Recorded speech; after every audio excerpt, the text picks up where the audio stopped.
What's going on, Flip Lifestyle Podcast Community Group? Shane here from the Flip Lifestyle Podcast and fliplifestyle.com, as always.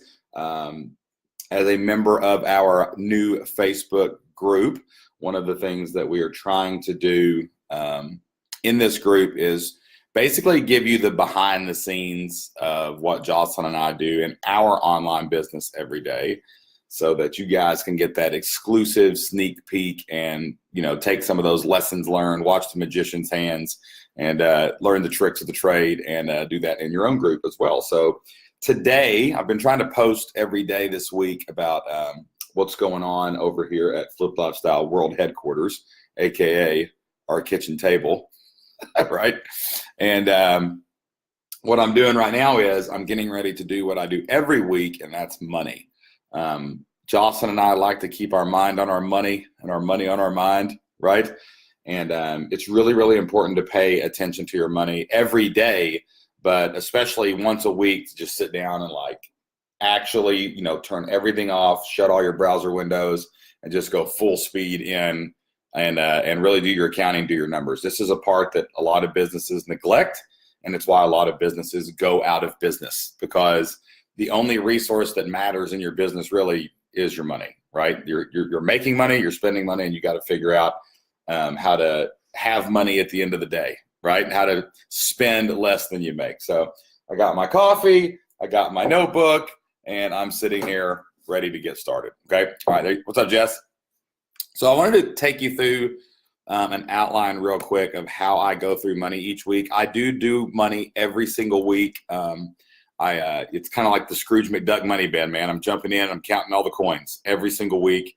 I usually do it on Thursday, but I kind of give myself a little grace and a little window there, Thursday, Friday, or Saturday. Sometime before the week is over, I want to go through and see everything we made, everything we spent, and make sure everything's in order. And the reason I do that on Thursday, if possible, Friday at the latest, is because I want at least one day in the week left to deal with any problems. If I compare my invoices to our actual cash in hand and there's something wrong, I need to find that money, right?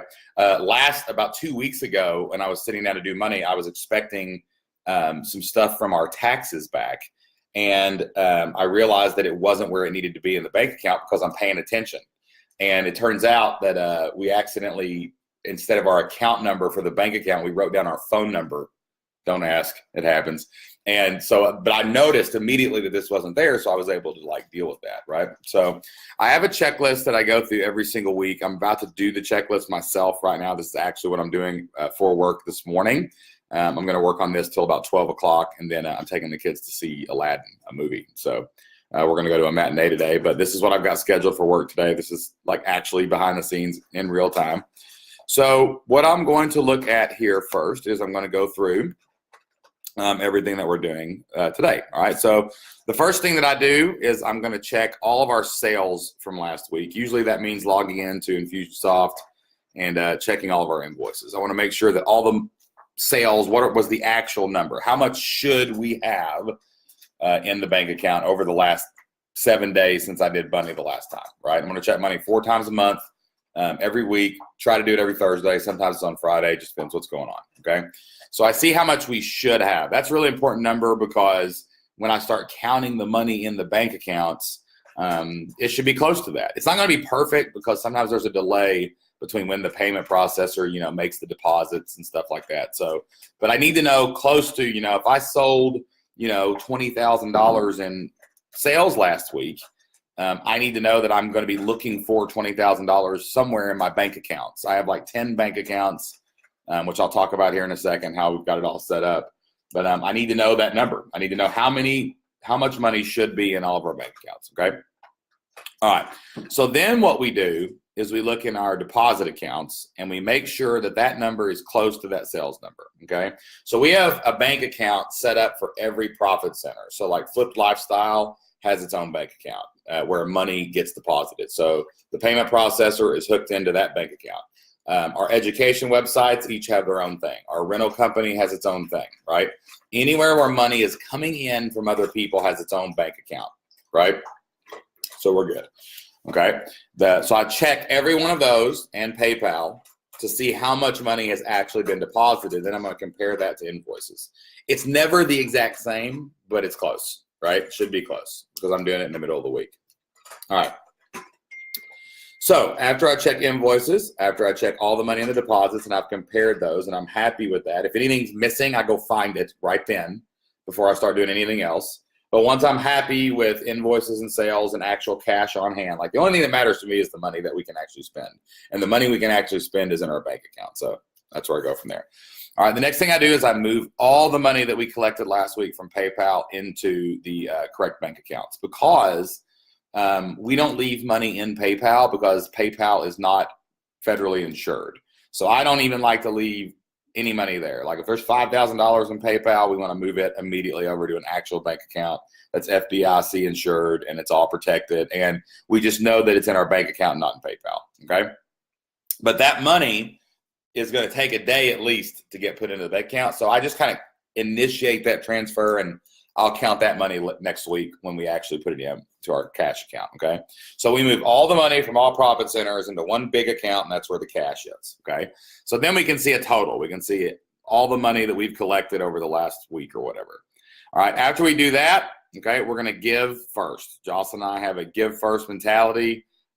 We immediately take 10% of the gross and we give it to our church.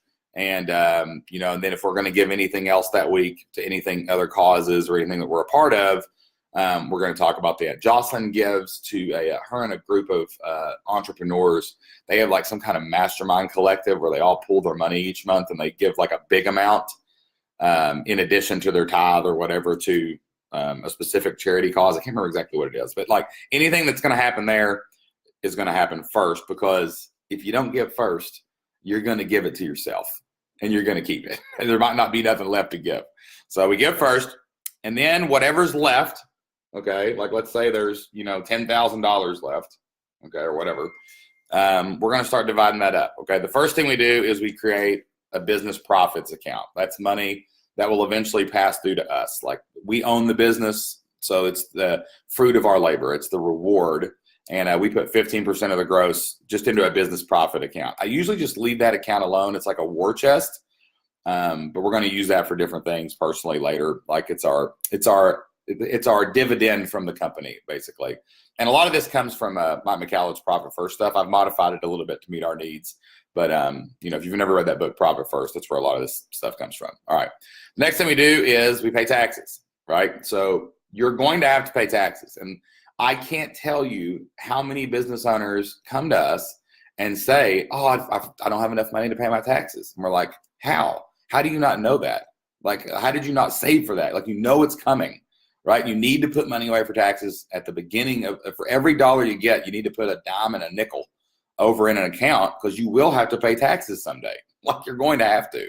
So you better have money for that, because that can get you in trouble. So out of every dollar that we get, 40 cents we give it, we pay ourselves, and we pay taxes. Do all that first. Now you don't have to worry about it. Whatever's left goes into what we call operating expense. So I move all the money into that account. So you got 10,000. I put, 1,000 over here, 1,500 in the business profit account, 1,500 in the tax account, and we put the rest in operating expense. Morning, Jen. And so that's what we do. Okay. Now, Jocelyn and I we pay taxes as an S corp, so we actually pay a salary to ourselves once a month out of operating expense. So that's like a set amount that we pay ourselves each month through the company, in addition to any profits or anything we have left. Okay. All right. So the next thing I do is I pay off all debts every week. Like Jocelyn and I, for convenience sake, have 2 credit cards. We do not believe in debt. We do not believe in credit cards, but we have credit cards for convenience. And it's a lot easier. I can print out all of our expenses because we make all of our, anything we spend is going to come off of a credit card. We've got one for business, one for personal. It's really easy to just print it out and say, here's all the money we spent this week. But we pay those off every single week. We get a lot of points for that. Jocelyn and I almost never have to pay for hotels because we put everything on those cards. But we do not let it go more than 1 week without paying those off, because we're not using them for debt. I never want there to be any debt. We never want to carry any debt week to week or month to month or year to year. Okay. It's just for convenience. It's just for easy to see what we're spending. and we pay those off every week. I just get those gone. Okay. All right. The next thing I do is I will move some of the money from our actual accounts into emergency funds and retirement. I have 2 emergency funds. I've got a short term and a long term, so I'll put some money in each of those. And then I have a spreadsheet set up where I can put all the money in from this week, and it kind of goes back and just shows me where we are this quarter. Are we on point? What's the total for this quarter? What's the total for the last 12 weeks in general? What's the total? And then it shows me all the quarters before that. So it's just to kind of check where the overall yearly income and stuff stands. Okay. And then finally, the last thing that I do is I will set a money goal for next week. It might be a sales goal.